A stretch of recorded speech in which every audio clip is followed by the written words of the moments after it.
पंचीकरण या ग्रंथामध्ये पान नंबर आहे 35 आणि त्या 35 पानावर श्लोक. तर काल आपण जो काही दृष्टांत सांगितलेला होता की एका सिंहिणीच्या पिलाला मी मेंढा आहे असा भ्रम झाला होता आणि तो भ्रम काढण्यासाठी पर्वतातल्या सिंहाने त्याला त्या मेंढ्यांची लक्षणं आणि सिंहाची लक्षणं जुळतात किंवा जुळत नाही हे त्याच्या निदर्शनास आणून दिलं.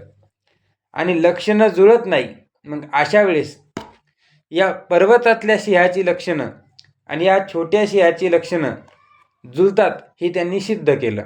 आणि सिद्ध केल्यानंतर त्या असणाऱ्या सिंहाने जो मेंढा समजायचा तो स्वतःला सिंह समजू लागला आणि सिंह समजल्यानंतर त्याने आपलं वाक्य बोललं की मी आता या मेंढ्यांच्या कळपामध्ये राहणार नाही, तर मी यांचा काय करील, आता नाश करील. हा सांगितला होता दृष्टांत. दृष्टांत कशाकरता सांगायचा असतो, तर सिद्धांत सांगण्याकरिता. आता या ठिकाणी सिद्धांतामध्ये जीवात्मा, त्या जीवात्म्याला स्वतःच्या स्वरूपाचं विस्मरण झालेलं आहे आणि हा जीवात्मा देह आणि इंद्रियाच्या संगतीमध्ये राहत असल्यामुळे त्याला हे देह आणि इंद्रियच मी आहे असं त्याला वाटायला लागलेलं आहे. म्हणजे त्याला काय झालेलं आहे, स्वरूपाचं विस्मरण झालेलं आहे. आणि अशा अवस्थेमध्ये या देहालाच ज्यावेळेस तो आत्मा मानतो किंवा आत्म्यालाच ज्यावेळेस तो देह मानतो, अशा अवस्थेमध्ये जर त्याला भेदवादी गुरु भेटला तर त्याचं अज्ञान आणखीन दृढ होतं. तो या देहालाच आणि या इंद्रियांनाच काय समजतो, मी आहे.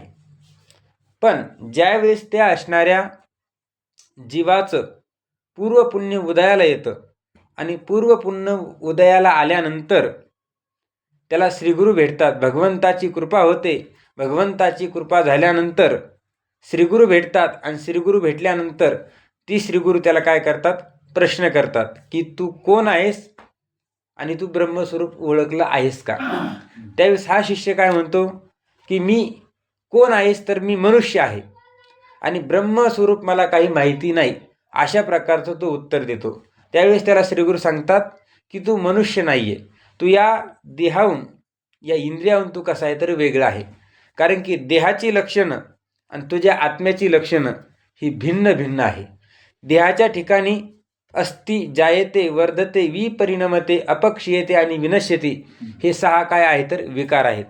आणि आत्म्याच्या ठिकाणी एकही विकार नाही आहे. आत्मा निर्विकार आहे आणि देह हा विकारी आहे. असं त्या ठिकाणी लक्षणं देहाची आणि आत्म्याची श्रीगुरू काय करतात, त्याला सांगतात की देहाचे विकार, देह विकारी आहे आणि आत्मा निर्विकार आहे.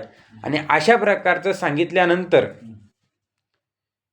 तो असणारा, जसं पर्वतातल्या सिंहाने त्या अज्ञ सिंहाला सांगितलं होतं की तुझी लक्षणं आणि माझी लक्षणं जुळतात, तशा प्रकारे आत्म्याची आणि परमात्म्याची लक्षणं जुळतात. आणि म्हणून आत्मा आणि परमात्मा यांच्यात काय नाही, भेद नाही आहे. देहामध्ये आणि आत्म्यामध्ये काय आहे, भेद आहे. आणि असं सांगितल्यानंतर तो असणारा जीवात्मा स्वतःला देह समजेल का, समजणार नाही. जसं तो असणारा अज्ञसिंह, त्याला ज्यावेळेस लक्षणाने पटवून दिलं की तू आणि ते वेगळे आहेत, त्यावेळेस त्याने काय समजलं की मी सिंह आहेस. तशा प्रकारे श्रीगुरू काय करतात की तू करता नाही, तू भोगता नाही, तू सुखी नाही, तू दुःखी नाही. आता हे जे तुझ्या ठिकाणी कर्तृत्व भोक्तृत्व तुला जे वाटत आहे ते केवळ भ्रमामुळे वाटत आहे. आणि तो भ्रम का झाला, तर अज्ञानामुळे झाला. आणि अज्ञान वाढलं का, तर भेदवादी गुरु तुला भेटल्यामुळं. जोपर्यंत हे भेदवादी लोक त्यांच्या संगतीमध्ये आपण राहतोय, तोपर्यंत आपल्याला अभेद असणारा जो काही परमात्म्याशी आपला अभेद आहे, म्हणजे तत्वज्ञान आपल्याला होऊ शकत नाही, अद्वैत ज्ञान आपल्याला होऊ शकत नाही. कुठपर्यंत, जोपर्यंत आपण भेदवादी लोकांमध्ये राहत आहे, म्हणजे द्वैतवादी लोकांमध्ये राहत आहे, तोपर्यंत आपल्याला तत्वज्ञान होऊ शकत नाही. अद्वैतवादी जे संत असतात त्यांच्या सानिध्यामध्ये आपण जर गेलो तरच आपल्याला तत्वज्ञान होऊ शकतंय आणि आपलं द्वैतज्ञान नष्ट होऊ शकतंय. म्हणजे द्वैतज्ञान हे नष्ट होऊन अद्वैतज्ञान आपल्याला होऊ शकतंय. काल आपण बघितलं हा विषय बघितला. त्यानंतर भ्रांतीच्या योगाने आत्म्याच्या ठिकाणी हे सगळे धर्म आपण काय केलेले, आरोपित केलेले आहे धर्म कोणाचे, अंतकरणाचे. सुख दुःख, कर्तृत्व भोक्तृत्व, संसारित्व हे धर्म कोणाचे आहेत? जन्मणं मरणं वाढणं हे धर्म कोणाचे आहेत? हे देहाचे आहेत. स्थूल देहाचे किंवा सूक्ष्म देहाचे. आता बघा, सूक्ष्म देहाचा धर्म कोणता आहे? सुखित्व दुःखित्व. आणि जन्मणं मरणं हा स्थूल देहाचा धर्म आहे. धर्म हे देहाचे, पण तो आपण आरोपित करतोय आपल्या स्वरूपाच्या ठिकाणी. म्हणजे काय झालेलं आहे? आपल्याला भ्रम झालेला आहे. आता हे धर्म परमात्म्याचे नाहीये हे सांगण्यासाठी आपल्याला श्रीमद भागवतातलं एक काय देतात? प्रमाण देतात. बघा, श्रीमद भागवतात 11 स्कंधाच्या 28व्या अध्यायात श्लोक 15 श्री भगवंताने उद्धवास सांगितलेले उपदेशपर वाक्य आहे. ते असे, भगवान परमात्म्याने श्रीमद भागवताच्या 11 स्कंधाचा जो काही 28वा अध्याय आहे आणि त्या अध्यायामध्ये असणारा जो 15वा श्लोक आहे, त्या 15व्या श्लोकामध्ये भगवंताने उद्धवाला उपदेशपर वाक्य सांगितलंय. उपदेश केला. काय उपदेश केला? तर श्लोक, शोक हर्ष भय क्रोध, श्लोक हर्ष भय क्रोध, शोक हर्ष भय क्रोध, शोक हर्ष भय क्रोध, लोभ मोह स्पृहादयः, लोभ मोह स्पृहादयः, अहंकारस्य दृश्यन्ते, अहंकारस्य दृश्यन्ते, जन्म मृत्युश्च नात्मनः, जन्म मृत्युश्च नात्मनः. बघा, शोक हर्ष भय क्रोध लोभ मोह स्पृहादयः अहंकारस्य दृश्यन्ते, जन्म मृत्यु च आत्मनः न. म्हणजे आत्म्याच्या ठिकाणी नाही. काय नाही? आत्म्याच्या ठिकाणी जन्म मृत्यू नाही, आत्म्याच्या ठिकाणी शोक नाही, आत्म्याच्या ठिकाणी हर्ष नाही, आत्म्याच्या ठिकाणी कोणत्याही प्रकारचं भय नाही, आत्म्याच्या ठिकाणी क्रोधही नाही, लोभही नाही, मोहसुद्धा नाही, आणि कोणत्याही प्रकारची इच्छासुद्धा आत्म्याच्या ठिकाणी नाही. तर मग कुठं आहे? अहंकारस्य दृश्यन्ते. अहंकाराच्या ठिकाणीच, अहंकाराच्या ठिकाणी शोक हर्ष भय क्रोध लोभ मोह आणि स्पृहा ह्या उत्पन्न होतात. पण आत्म्याच्या ठिकाणी ह्या गोष्टी नाहीत. म्हणजे आत्मा जन्मत नाही मरत नाही, आणि आत्म्याच्या ठिकाणी कोणत्या प्रकारचा शोक हर्ष भय क्रोध लोभ मोह स्पृहा इत्यादी गोष्टी नाहीत. तर मग कोणाच्या ठिकाणी आहे? तर अहंकाराच्या ठिकाणी. आता बघा, ज्यावेळेस आपण सुषुप्ती अवस्थेमध्ये जातो त्यावेळेस आपल्याला अहंकार नसतो, आणि अहंकार नसल्यामुळं त्या ठिकाणी शोकही होत नाही, त्या ठिकाणी हर्षही होत नाही, त्या ठिकाणी भय निर्माण होत नाही, त्या सुषुप्तीमध्ये कोणत्या प्रकारचा लोभही निर्माण होत नाही, त्या सुषुप्तीमध्ये कोणाविषयी मोहही राहत नाही, कसल्याही प्रकारची इच्छाही होत नाही, सुखही होत नाही, दुःखही होत नाही, कोणत्या प्रकारचा त्रासही होत नाही. का? कारण की तिथं अहंकार नाही. आणि ज्यावेळेस आपण जागृतीमध्ये येतो त्यावेळेस सर्वात महत्त्वाचा आणि पहिला गोष्ट म्हणजे पहिला अहंकार येतो, हा देह मी आहे. देह मी आहे हा काय आहे? अहंकार. आणि या मीने, या अहंकाराने माझेपणा निर्माण केला, तुझेपणा निर्माण केला, आणि जिथं मी तो पण आलं त्या ठिकाणी काय आलं? शोक आला, हर्ष आला, भय आलं, दुःख आलं. ह्या सर्व गोष्टी अहंकारामध्ये येतात. म्हणून अहंकार गेला तो का म्हणे देव झाला. जोपर्यंत अहंकार आहे तोपर्यंत आपल्याला देव होता येत नाही. देव नाही का आपण? आहे, फक्त मी देव आहे हे ज्ञान आपल्याला होऊ शकत नाही. आणि म्हणून त्या अहंकाराला घालवण्यासाठी आपल्याला काय करावं लागेल? तर संतांच्या संगतीमध्ये राहून त्यांनी ते जे उपदेश करतात त्याचं श्रवण करून मनन करून निधिध्यासन करून आपल्याला अहंकार घालवावा लागेल. त्याशिवाय अहंकार जाऊ शकत नाही. जर आपण लौकिक विभागामध्ये गेलो म्हणजे व्यवहारामध्ये गेलो तर त्या ठिकाणी अहंकार कमी होत नसतो, अहंकार वाढत असतो.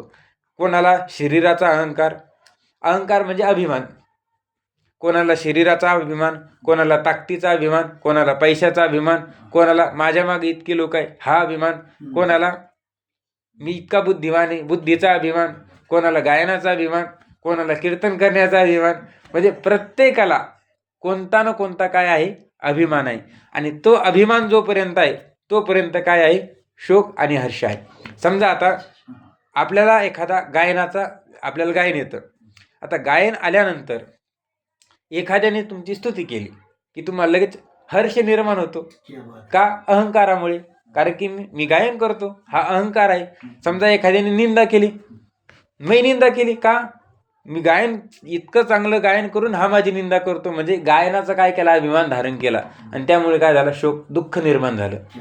म्हणजे दुःखाला कारण कोण आहे, फक्त अहंकार. आणि तो अहंकार गेला, मग कोणी काहीही म्हटलं, काही दुःख होत नाही. जसं सुषुप्ती अवस्थेमध्ये अहंकार नसतो, मग कोणी शिव्या देऊ का कोणी स्तुती करू, काही फरक नाही. पण जागृतीमध्ये काय आहे, अनेक प्रकारचे अहंकार, आणि त्या अहंकारामुळेच आपल्याला सर्व दुःख आहे. मग हा अहंकार आपल्याला काय करायचा आहे, घालवायचा आहे. या श्लोकाच्या माध्यमाने काय सांगितलं की आपल्या स्वरूपाच्या ठिकाणी, म्हणजे आत्मस्वरूपाच्या ठिकाणी अहंकार सुद्धा नाहीये. आणि अहंकार नाही, आणि म्हणून शोक, हर्ष, भय, विकार सुद्धा नाहीये.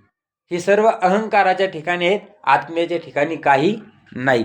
जन्म मृत्यू हे स्थूल देहाचे होतात, आत्म्याचे होत नाही. म्हणून भगवंताने सांगितलं ना, न जायते म्रियते वा कदाचिन, या श्लोकाच्या द्वारे.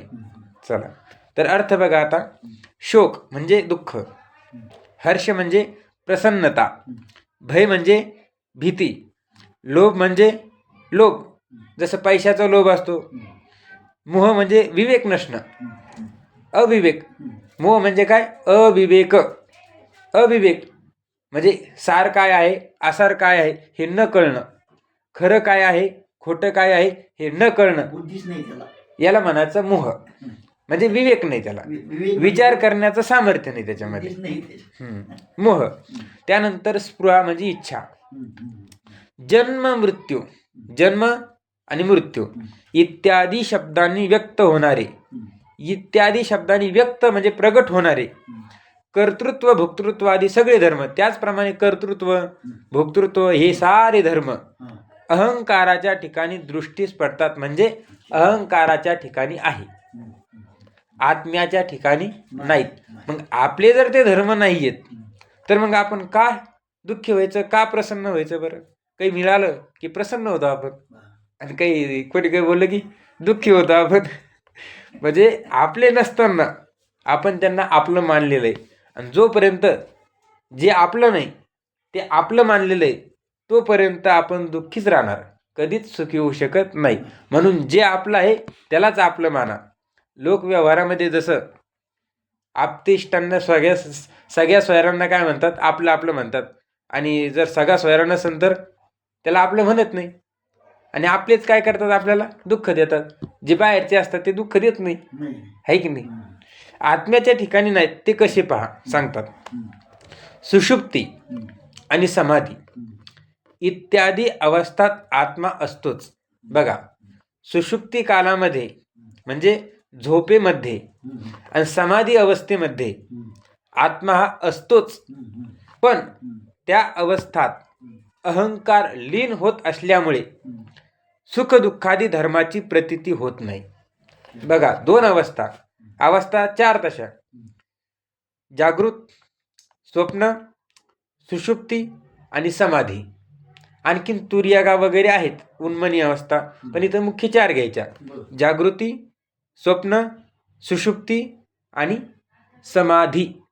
जागृतीमध्ये आणि स्वप्नामध्ये अंतकरण असतं, अहंकार असतो, आणि म्हणून त्या ठिकाणी जागृतीत सुद्धा सुखदुःख होतात, आणि स्वप्न पडल्यानंतर स्वप्नामध्ये सुद्धा सुखाचा आणि दुःखाचा अनुभव येतो. पण सुषुप्ती कालामध्ये अंतकरण म्हणजे मन हे अज्ञानामध्ये लीन झाल्यामुळं त्या ठिकाणी अहंकार नसतो, मन नसतं. आणि मन नसतं, अहंकार नसतो, चित्त नसतं, बुद्धी नसते. त्यामुळे त्या ठिकाणी सुखदुःखाचा सुद्धा अनुभव येत नाही, सुखदुःखाची प्रतीती येत नाही. कुठं? सुषुप्ती कालामध्ये आणि समाधी अवस्थेमध्ये. का? त्या ठिकाणी अहंकार नसतो, धर्माची प्रतीती होत नाही. परंतु जागृत अवस्थेत अहंकार जागा असल्यामुळे, जागृतीमध्ये काय असतो? अहंकार असतो, म्हणजे अभिमान असतो. प्रत्येकाला अभिमान आहेच, आणि त्या अभिमानामुळे सुखदुःखादी प्रतीतीस येतात. कुठं? जागृत अवस्थेमध्ये अभिमान असतो, आणि त्या अभिमानामुळे, त्या अहंकारामुळे सुखदुःखाची प्रतीती आपल्याला येते.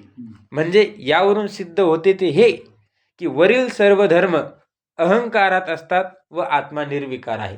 सांगायचं इथून एकच की आत्मा हा विकार रहित आहे, आणि जे सुखदुःखाधिक धर्म आहेत ते सर्व कशाचे आहेत? तर अहंकाराचे आहेत. आलं पुढं. अशा रीतीने सद्गुरू जेव्हा बोध करतात तेव्हा शिष्य त्याचा सूक्ष्म विचार करून देह अध्यास टाकून आपण स्वतः ब्रह्मस्वरूप आहो असा निश्चय करून संसार दुःखापासून मुक्त होतो. बघा, अशा प्रकारचा उपदेश श्री गुरु करत असतात. आणि श्री गुरूंचा उपदेश जेव्हा हा शिष्य ऐकतो आणि ऐकल्यानंतर त्या उपदेशाचा, त्या विचाराचा सूक्ष्म विचार करतो, सूक्ष्मतेचं चिंतन करतो, आणि चिंतन केल्यानंतर देह अध्यास म्हणजे देह मी आहे अशा प्रकारचा जो काही भ्रम आहे, तो भ्रम ज्यावेळेस तो टाकून देतो त्यावेळेस आपण म्हणजे मी स्वतः ब्रह्मस्वरूप आहे अशा प्रकारचा तो काय करतो? निश्चय करतो. पण केव्हा? ज्यावेळेस मी देह आहे हा अध्यास तो सोडून देतो, हा भ्रम तो सोडून देतो, आणि मी ब्रह्मरूप आहे असा निश्चय ज्यावेळेस तो करतो त्याच वेळेस तो या संसार दुःखापासून काय होतो? मुक्त होतो. पण जोपर्यंत मी देह आहे हा भ्रम तो टाकून देत नाही, आणि मी ब्रह्म आहे अशा प्रकारचा निश्चय तो करत नाही, तोपर्यंत या संसाररूपी सागरातून, या संसाररूपी दुःखातून कोणीही मुक्त होऊ शकत नाही. म्हणून मुक्त होण्याचा उपाय एकच, तो म्हणजे काय? देह अध्यास टाकून देणं, मी देह आहे हा भ्रम टाकून देणं, आणि मी परमात्मा स्वरूप आहे, मी सच्चिदानंद स्वरूप आहे असा निश्चय करणं, हाच काय तर दुःखाच्या निवृत्तीसाठी कारण आहे, असा निश्चय. ठीक.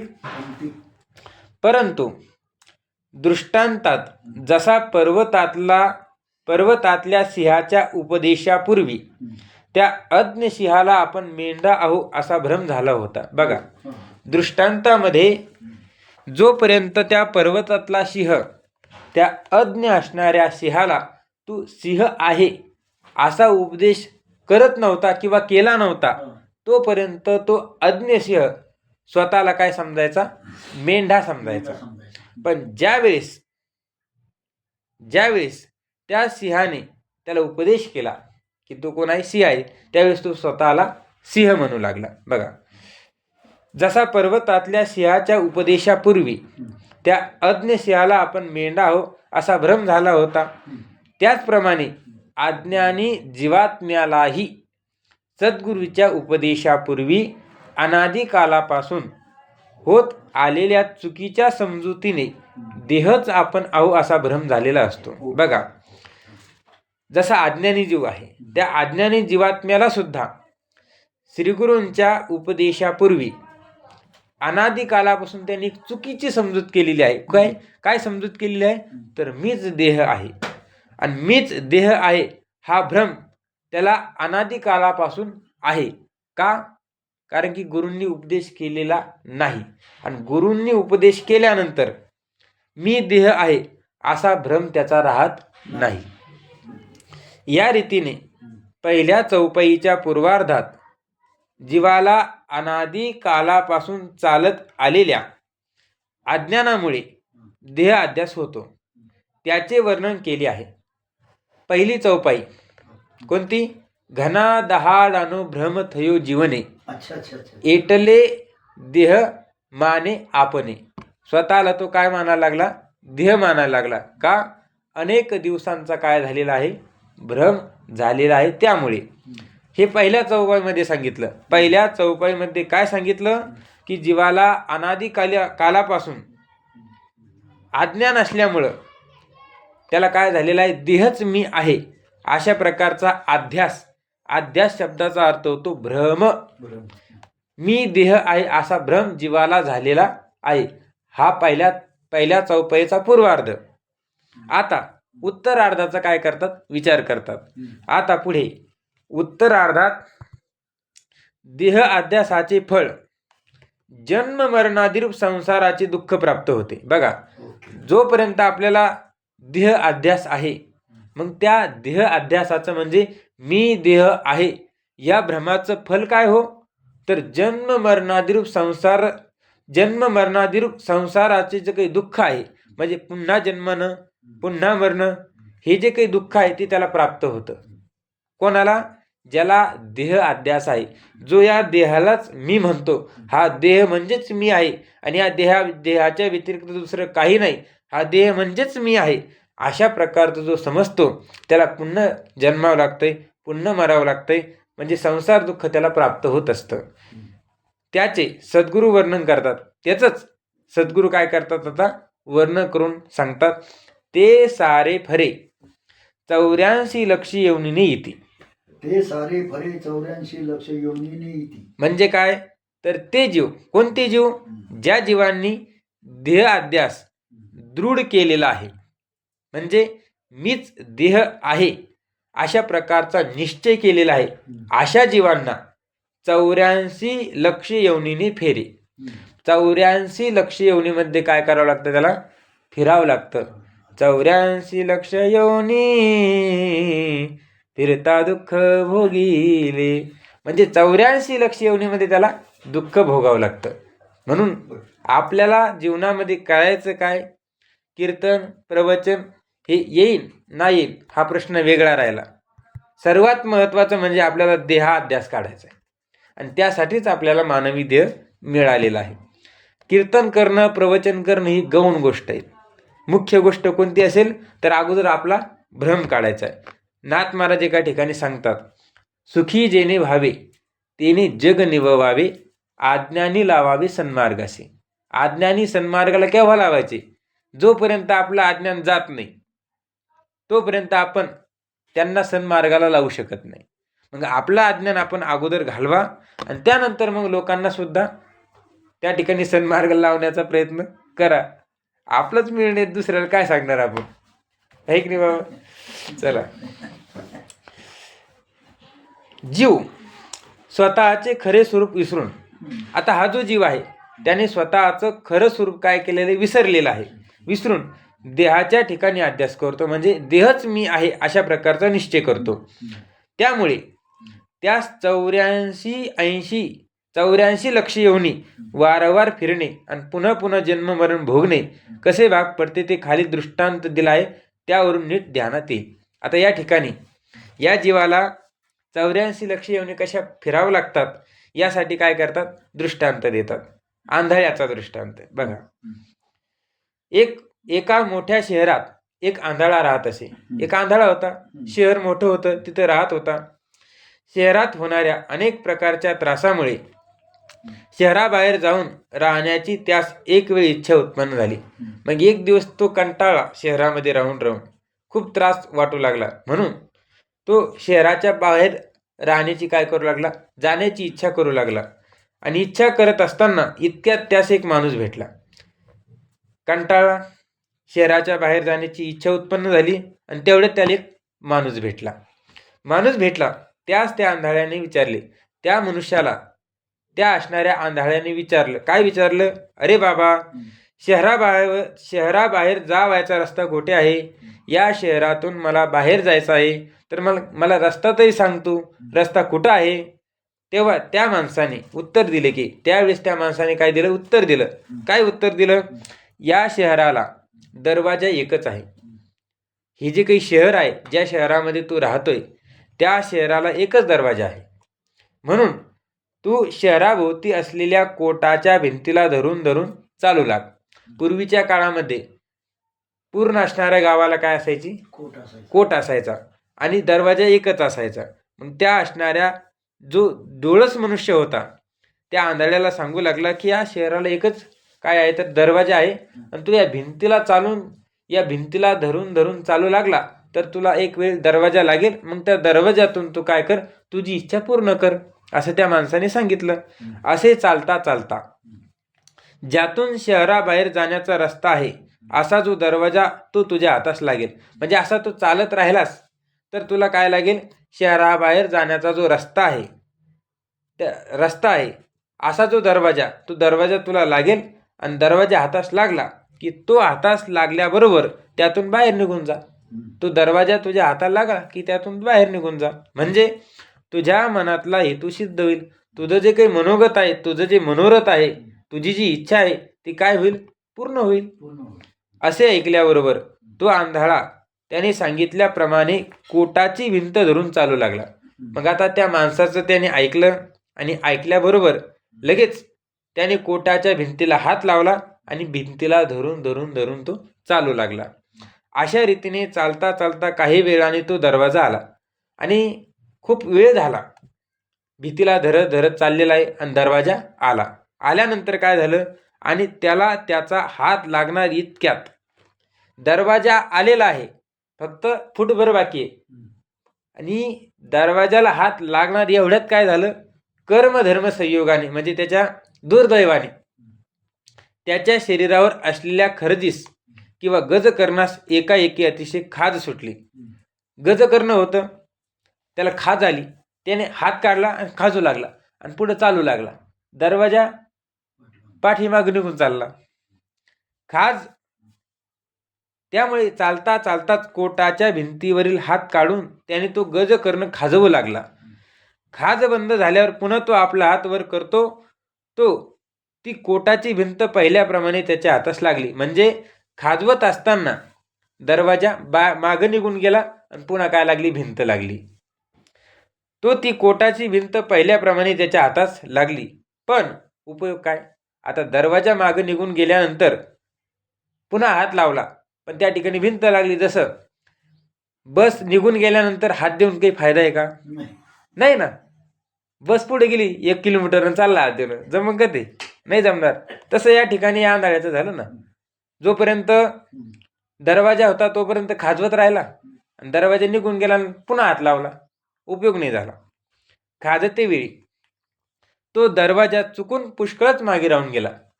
खाजत असताना तो दरवाजा खूप मागे निघून गेला. अर्थातच त्या मोठ्या शहरात विनाकारण एकसारखे लांबच लांब फिरावे लागल्यामुळे त्यास पुन्हा मोठी दुःखे सोसावी लागली.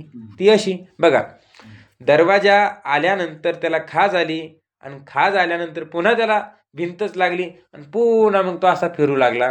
पुन्हा दरवाजा येऊ लागला, पुन्हा खाज येऊ लागली, पुन्हा फिरू लागला, असं सारखं चालत राहिलं. पण हे करत असताना त्याला कोणती दुःख सहन करावी लागली त्याचं वर्णन करतात बघा. ती अशी, पायात काटे तर बोचलेच, म्हणजे पायामध्ये काटे घुसलेच फिरत असताना. गावातल्या मळमूत्रांच्या मोऱ्यात तरी किती एक वेळा पडलाच. आता गावातलं जे काही घाण पाणी आहे ते सगळे एका ठिकाणी येतं कुठेतरी, पण दरवाजाला धरत जात असताना कुठेतरी नालीत पडलाच, कितीतरी बाऱ्या पडला तरी सुद्धा सुधारायला तयारच नाही. वरून प्रखर उन्हाचा ताप, वरून सूर्य प्रखर ऊन म्हणजे उन्हाळा सुरू आहे, ज्येष्ठ वैशाखाचे दिवस आहेत आणि अशा दिवसामध्ये त्याला इच्छा झाली बाहेर जाण्याची आणि वरून ऊन तपलेलं आहे. तर सहन होईनासा झालाच, म्हणजे उन्हाचा ताप सुद्धा त्याला सहन होत नव्हता. वाऱ्याने धूळ उडून डोळ्यात जाऊन खुपलीच. आता वावठळी येतातच उन्हाळ्यामध्ये, वावठळ आली त्या डोळ्यात घुसायची, त्रास होऊ लागला, धूळ जाऊ लागली. अशा अनेक यातना त्यास भोगाव्या लागल्या. अशा अनेक यातना म्हणजे दुःख त्याला सहन करावं लागलं. पुढे फिरता फिरता पुन्हा जेव्हा जेव्हा म्हणून तो त्या दरवाजाजवळ येई तेव्हा तेव्हा पूर्ववत दुर्दैवाने त्याच्या खरजीस एकाएकी खास सुटावी. बघा, फिरता फिरता पुन्हा तो दरवाजाजवळ यायचा आणि आल्यानंतर पुन्हा दुर्दैवाने त्याला खास सुटायची आणि एकाएकी खास सुटल्यानंतर पुन्हा तो खाजवीत दरवाजा मागं निघून जायचा आणि तो पुढे निघून जायचा. आणि ती खाजवीत तो चालत राहिल्यामुळे दरवाजा मागे राहावा अशा रीतीने पुन्हा पुन्हा फिरत फिरत राहिल्यामुळे त्यास महान यातना वारंवार भोगाव्या लागल्या. हा झाला दृष्टांत. या दृष्टांतातून काय सांगितलं? एक आंधळा होता, त्याला शहराच्या बाहेर जाण्याची इच्छा झाली. एक माणूस भेटला, माणसाने त्याला रस्ता दाखवला, या भिंतीला तू धरत चाल. पण ज्यावेळेस दरवाजा यायचा त्यावेळेस त्याला खास सुटायची, पुन्हा तो पुढे निघून जायचा आणि हे करत असताना त्याला अनेक प्रकारची दुःख भोगावी लागली. एवढं कळालं दृष्टांत. आता सिद्धांत. वरील दृष्टांताचा सिद्धांत. आंधळ्याच्या ठिकाणी आज्ञानी जीव समजावा. बघा, आता या ठिकाणी हा जो आंधळा आहे त्या आंधळ्याच्या ठिकाणी कोण समजायचा? आज्ञानी जीव. शहराभोवतालच्या कोटाच्या ठिकाणी 84 लक्षयोनी समजाव्या. आता तो आंधळा त्या भीतीला धरून धरून धरून जात होता, तर ती शहराची जी काही भिंत आहे त्या भिंतीलाच काय समजायचं? 84 लक्ष योनी. आंधळ्याच्या ठिकाणी अज्ञानी जीव आणि भिंतीच्या ठिकाणी 84 लक्ष योनी. दरवाजाच्या ठिकाणी मनुष्य देह जाणावा. आणि जो काही दरवाजा होता तो दरवाजा म्हणजेच मनुष्य देह. खरेदीच्या ठिकाणी किंवा गजकरणाच्या ठिकाणी विषय सुख समजावे. खाजणं आंधळ्याला काय यायची? खाज यायची. म्हणजेच त्या खाजण्याच्या ठिकाणी गजकरणाच्या ठिकाणी काय समजायचं? विषयाचं सुख समजायचं. दृष्टांतात सांगितल्याप्रमाणेच आज्ञानी जीव 84 लक्ष योनी फिरत फिरत मनुष्य देहरूप मुक्तीच्या दरवाजात आल्यावर त्याला ब्रह्मनिष्ठ गुरूच्या उपदेशाने आपले खरे स्वरूप जाणून घेता येऊन 84 लक्ष योनीच्या फेऱ्यातून स्वतः सोडवून मोक्ष सुखाचा लाभ करून घेता येईल असे आहे. बघा, हा जो काही जीव आहे, कोणता जीव? आज्ञानी जीव.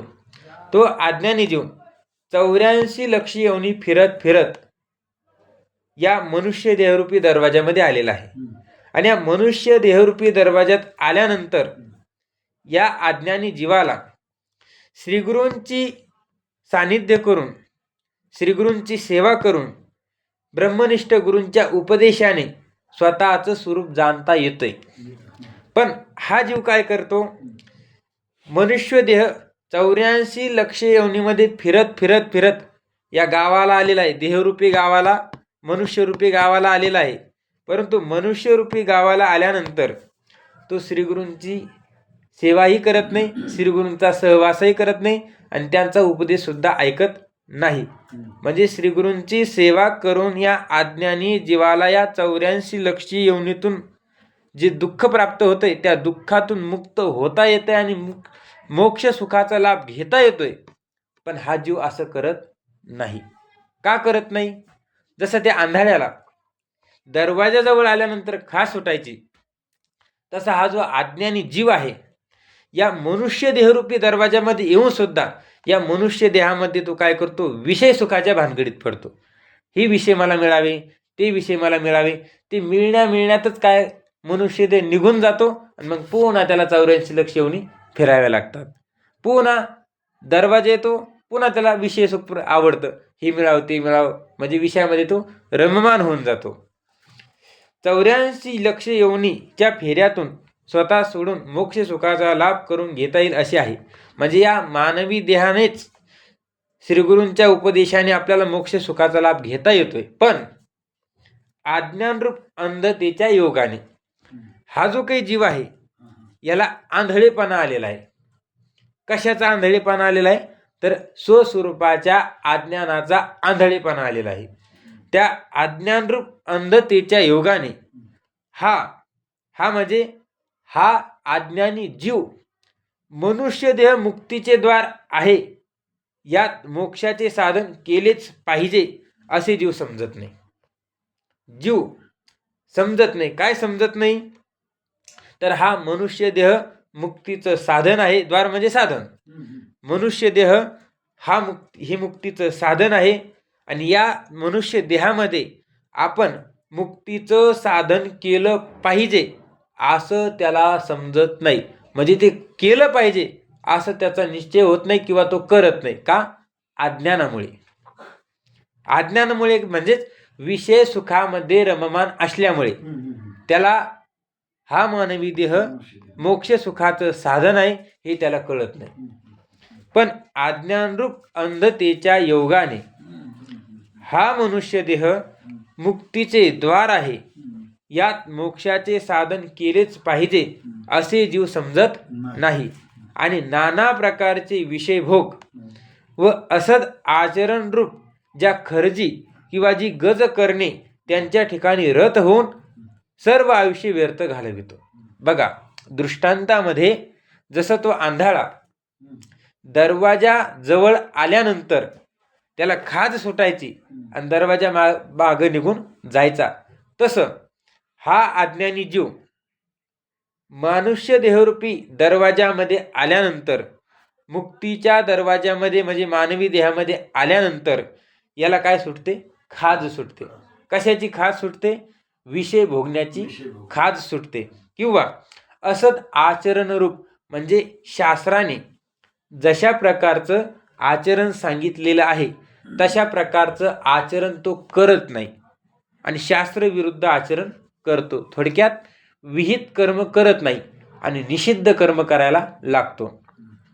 विहित कर्म म्हणजे नित्य कर्म, नैमित्तिक कर्म, प्रायश्चित्त कर्म हे करत नाही, पण निषिद्ध आचरण मात्र तो करतो. हिंसा करतो, खोटं बोलतो, दुसऱ्यांना त्रास देतो, परपीडा, म्हणजे ह्या गोष्टी तो करत राहतो, पण चांगलं आचरण तो करत नाही.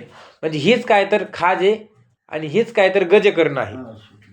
खर्जी किंवा जी गज करणे त्याच्या ठिकाणी रत होतो, म्हणजे विषय भोगाच्या ठिकाणी रत होतो आणि वाईट कर्म करण्यामध्ये हा अज्ञानी जीव रत होतो आणि आपला आयुष्य व्यर्थ घालवून टाकतो. म्हणजे खर्जीस किंवा गज करण्यास कडू सुटली असता ती खाजविताना जसा मनुष्याला अतिशय आनंद होतो. बघा, ज्यावेळेस आपल्याला खाज येते ते खाजवलं तर आनंद होतो, तसं मानवी देहामध्ये आल्यानंतर विषय प्राप्त करण्यासाठी विषय प्राप्त करत असताना सुद्धा काय होतो? आनंद होतो. जसा मनुष्याला अतिशय आनंद होतो तद्वतच मरण कालापर्यंत ही विषयांच्या भोगात आनंद मानून हा जो काही अज्ञानी जीव आहे तो मरण येऊस तर तो विषयाच्या भोगात काय मानतो? आनंद मानतो.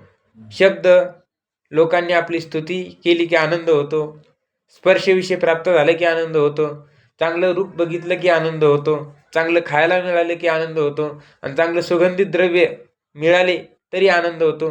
म्हणजे या पंच विषयामध्येच तो काय करतो? आनंद मानत असतो मरेपर्यंत.